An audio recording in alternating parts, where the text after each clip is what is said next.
Welcome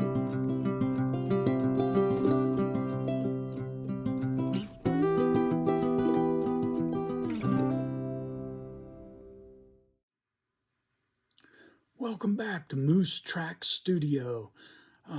Here's our list of things to do for the week. And although the list doesn't show it, we've actually had a very productive week. We didn't get anywhere with cleaning the control room. Okay. But we did get in touch with the electrician to try to schedule some consulting time. I'm supposed to contact him again tomorrow to finalize a time. So although that's moving slowly, it is moving along.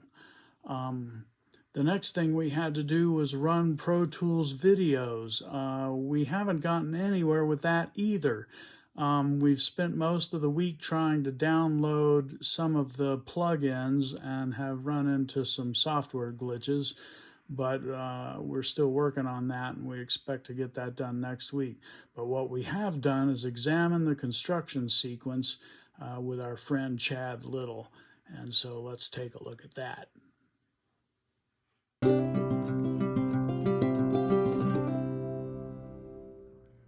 Okay, we're going to start this week with a guest. We have Chad Little with us. Chad is a friend of mine, and he currently works in property management, but he was on the construction team that originally built the house, so he's a little bit familiar with what we've got.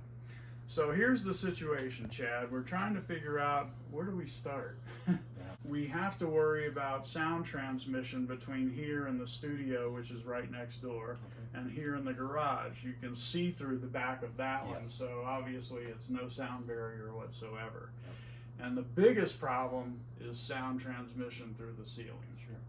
So the question is, at what point do we really need the electrician, or should we start someplace else?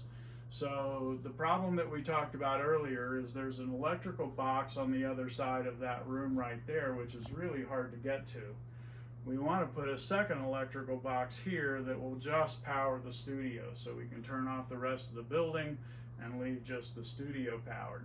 But we don't have any receptacles in, we don't have any lights designed in, anything like that. There's sound happening in this room that you're this is the angles. control room, okay. And next door is the recording area, if you will. So we can't have any sound transmission between the two. I was going to put a double door right there. And we're going to have to build a second wall in there. So we can either build it on the garage side, but I would think it'd be easier to do it on this side. And then this one, we're going to have to come up straight and then angle it so that I don't have any parallel walls. I'm not too worried about parallel, waist down, because there's going to be stuff, chairs and consoles. But above that, I'd like to have it angled. So what I need to do is put insulation in it, and then put sheetrock on both sides, and then put new studs here that come up and then angle in at the top, and then sheetrock, insulate that, and then sheetrock that. So there's 3 layers of insulation. Need to do the same thing with that wall. I don't know what to do with the ceiling, but I need more insulation, sound insulation, than we've got. I'm not so worried about thermal insulation. And once we build in this and that and a fake box over there, we're going to have a square area in the middle. And I was going to put a convex baffle to try to disperse the sound there. But I also got to deal with the fire suppression system.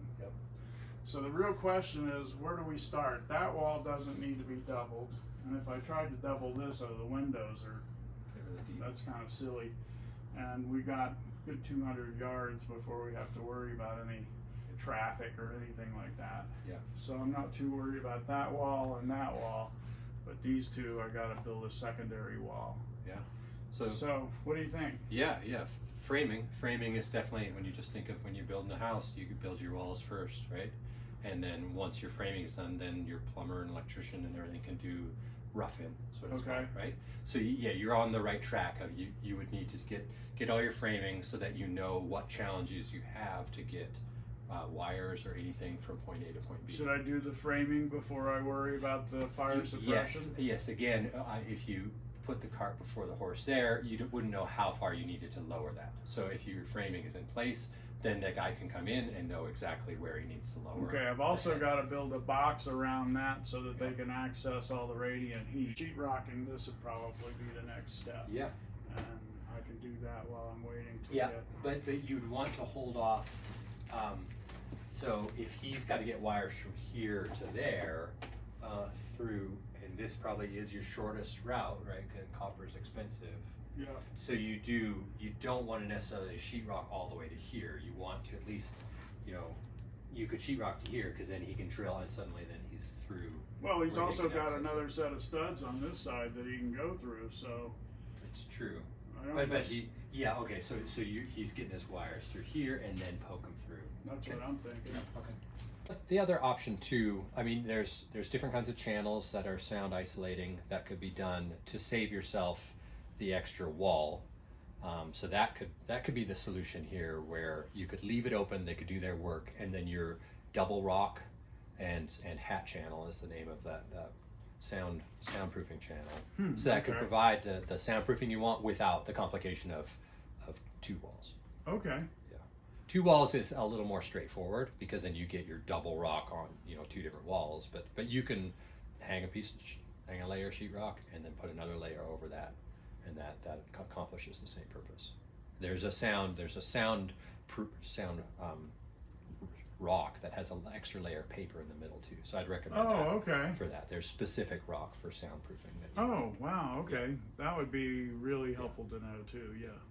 You got to be careful poking holes in, because that defeats the whole purpose again, of the there is wall. acoustical caulking for every one of those And penetrations. that's what I do is essentially sheetrock this, because I can get through the new studs on this side, just go through where I need to go through. That's a good point. And there's no sheetrock on the other side, so getting to the box is not a problem. I don't have to get through more than one You stud. may want to then just remove this piece of sheetrock so he has a clear path to get into this wall. Here's the other side of the box we can see. Yeah. And I was expecting to put the other panel right about here. Okay.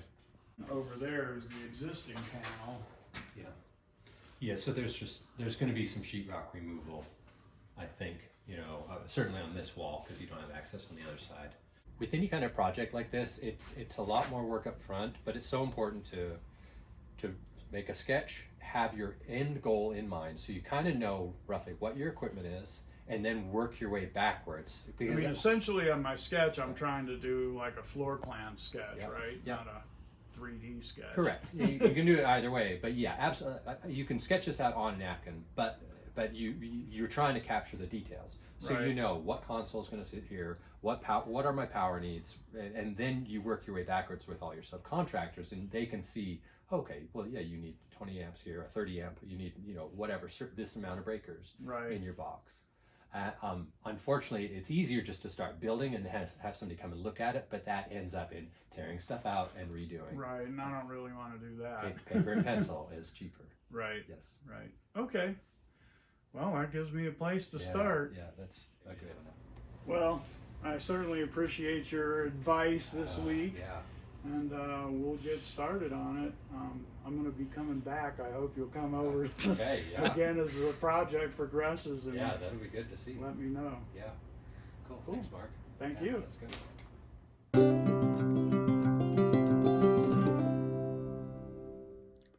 So let's review the week.